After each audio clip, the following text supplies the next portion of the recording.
PN junction पर based एक conceptual question देखिए। एक सर्किट दिया गया है जिसमें 80 ओम 20 ओम के दो रेजिस्टेंस हैं, 2 वोल्ट की बैटरी है और एक आइडियल पीएन जंक्शन है। बताना है करंट थ्रू पीएन जंक्शन कितनी होगी और 20 ओम रेजिस्टेंस के थ्रू कितनी होगी। सबसे पहले सर्किट को देखेंगे। इसमें पीएन जंक्शन आइडियल डायोड है।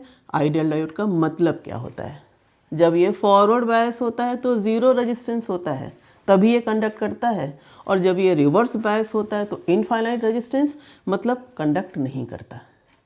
यहाँ पर देखें तो ये P है, पॉजिटिव से जुड़ा है, N निगेटिव से जुड़ा है, तो फॉरवर्ड बायसिंग है, यानी इसमें करंट पूरी बहेगी। इसका रेजिस्टेंस ज़ीरो है। इसका मतलब क्या हुआ? सेल के पॉजिटिव से जो भी करंट 80 ओम के थ्रू आएगी तो यहाँ पर उसके पास दो रास्ते हैं, 20 ओम से और डायोड के। अब 20 ओम से क्यों जाएगी current? Current adopts the least resistance path. यहाँ तो रेजिस्टेंस ज़ीरो है इसका, तो पूरी करंट डायोड के थ्रू होती हुई सेल के नेगेटिव में आ जाएगी। इसका मतलब क्या हुआ कि 20 ओम में करंट कितनी हो गई? ज़ीरो। ये सर्किट में है ही नहीं।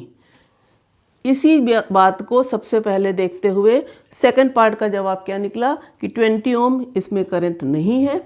पूरी करंट 80 ओम से होती हुई 2 वोल्ट के नेगेटिव में आ रही है। अब देखो पीएन जंक्शन जो कि आइडियल है, इसके थ्रू करंट निकालनी है। तो इसी सर्किट को ऐसे रीड्रॉ कर लो कि पीएन जंक्शन आइडियल है, ज़ीरो रेजिस्टेंस हुआ, तो मान लो ये बिल्कुल कनेक्टिंग वायर जैसा हुआ और 20 ओम से करंट जाएगी ही नहीं, क्योंकि पूरी कनेक्टिंग वायर का रेजिस्टेंस यहाँ पर ज़ीरो रेजिस्टेंस है, तो करंट आराम से सारी इसी से होती हुई सेल के नेगेटिव तक आ गई। कितनी वैल्यू होगी करंट की?